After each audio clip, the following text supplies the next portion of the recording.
राधे राधे मित्रों आप लोग राधा कृष्ण के अपकमिंग एपिसोड में देखेंगे कि विशाखा सभी सखियों से कहती है, जब से कृष्ण वनवास से लौटा है हमने उसके लिए कुछ विशेष नहीं किया है, क्यों ना हम सब सखियां उसके लिए कुछ विशेष उपहार लेकर चलते हैं। तभी ब्रह्मदेव आता है और कहता है, यदि मेरा अनुमान सत्य है तो तुम सब कृष्ण की सखियां हो। तो विशाखा कहती है, हम सब कृष्ण की सखियां ही हैं और सुबह में आपके जैसे महान अनुभवी के दर्शन हो गए तो निस्संदेह हमारा दिन अच्छा जाएगा। इसका अर्थ ये है कि कृष्ण हमसे अवश्य प्रसन्न होगा। तो ब्रह्मदेव कहता है, कितनी भोली हो तुम सब, उससे इतना प्रेम करती हो, उसके बारे में इतना सोचती हो, किंतु एक वह है कि केवल राधा से प्रेम करता है, उसके बारे में सोचता रहता है, फिर तुम सब उसके पीछे पीछे क्यों भागती हो। देखो, मैं एक ब्राह्मण होने के नाते सत्य और असत्य का ज्ञान तुम सबसे अधिक रखता हूँ। मैं अपने दूरदृष्टि से देख सकता हूँ कि कृष्ण तुम सब के निस्वार्थ प्रेम का लाभ उठा रहा है। वह भली भांति जानता है कि तुम सब उसके प्रेम वश में बन गई हो। वो तुम सबसे कुछ भी करवा सकता है। मुझे तो दुख हो रहा है कि तुम सब उसके प्रेम में इतने अंधे हो गए हो कि उसके वास्तविकता को देख ही नहीं पा रही हो, इसके छल और कपट को समझ ही नहीं पा रहे हो। तो विशाखा कहती है, क्षमा कीजिए ऋषिवर, किंतु अनुचित हम नहीं, आप समझ रहे हैं और हम जानते हैं कि कृष्ण हमसे अपार प्रेम और स्नेह करता है। फिर ललिता कहती है, दोष कृष्ण में नहीं है, आप में है, वरना एक ब्राह्मण होकर कृष्ण के विषय में कटु शब्द कदाचित नहीं बोलते। तो विशाखा ललिता से कहती है, ये कृष्ण को उतने अच्छे से नहीं जानते हैं जितने अच्छे से हम कृष्ण को जानते हैं। किंतु एक बात स्पष्ट कर दूं ब्राह्मण महोदय, कृष्ण के लिए हमारे मन में केवल प्रेम है और यदि कृष्ण अपना सारा प्रेम राधा पर निछावर करता है तो उससे हम सबको कोई आपत्ति नहीं है। वृंदावन से हमें जितना प्रेम मिला है वही हमारे लिए पर्याप्त है। फिर आप लोग आगे देखेंगे कि कृष्ण तुलसी में पानी डाल रहे होते हैं और कहते हैं, वृंदावन के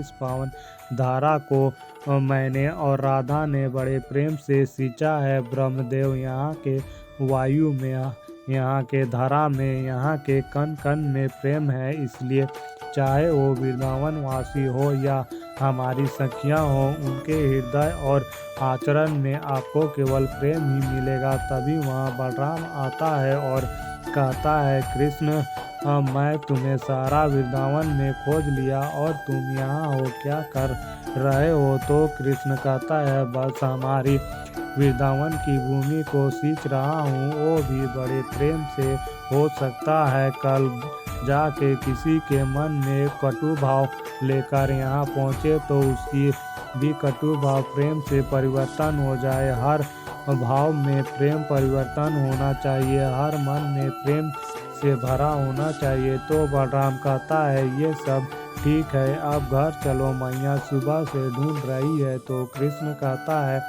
किंतु माखन मिलेगा तो ही घर जाऊंगा। तो बलराम कहता है, घर जाओगे तब तो तुम्हें माखन मिलेगा।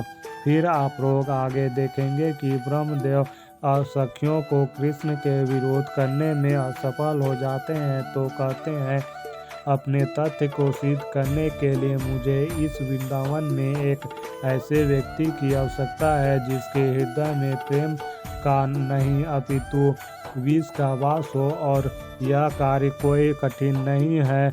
मुझे तो कोई ऐसा व्यक्ति मिल जाएगा ही, फिर मैं सिद्ध कर दूंगा कि वृंदावन संसार में सबसे सुंदर स्थान नहीं है। फिर आप लोग आगे देखेंगे कि कृष्ण माखन खा रहे होते हैं, तभी वहाँ यशोदा मैया आती है तो कृष्ण माखन की मटकी छिपा देता है। तो यशोदा कहती है, खा ले, ये माखन मैंने ही बलराम से ये माखन की मटकी दे भेजवाया है। फिर यशोदा मैया कृष्ण से कहता है, तेरा कक्ष बहुत साफ सुथरा और व्यवस्थित ढंग से सजा हुआ है। तो कृष्ण कहता है, अंततः मेरा परिश्रम रंग लाया।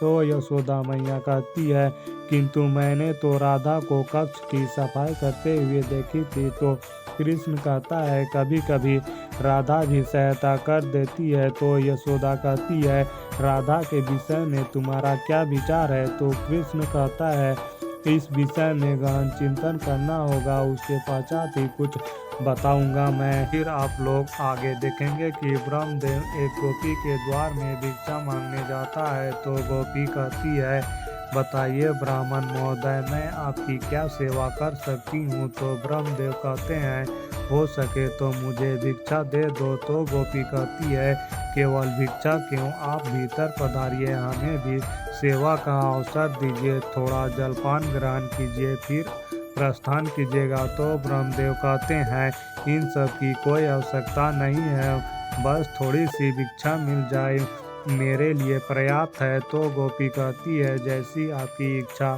फिर ब्रह्मदेव सोचने लगते हैं कि एक साधारण सा ब्राह्मण का इतना आदर सत्कार हो रहा है, वृंदावन में प्रतीत हो रहा है कि श्री कृष्ण ने गोपियों को अपने मोह पास में बांध लिया है। अब मुझे ही इन्हें सत्य का आभास कराना होगा कि कृष्ण इनमें से किसी से प्रेम नहीं करता है। फिर गोपी भिक्षा लेकर बाहर आती है। तो गोपी से ब्रह्मदेव कहते हैं, मैं सुना है कि वृंदावन में बहुत बड़ा रास का आयोजन किया गया था, क्या आपने भी कृष्ण और राधा के साथ भाग लिया था? तो गोपी कहती है, बिल्कुल ब्राह्मण महोदय, और कृष्ण ने वचन के स्वरूप हम सभी से रास किया था और वृंदावन की सबसे सुंदर और विशेष रात्रि थी। तो मित्रों, इस वीडियो में इतना ही। मित्रों, आगे और भी बहुत कुछ देखने को मिलेगा आप सभी को। तो मित्रों, जल्द मिलता हूँ और एक नई वीडियो के साथ। तब तक के लिए राधे राधे।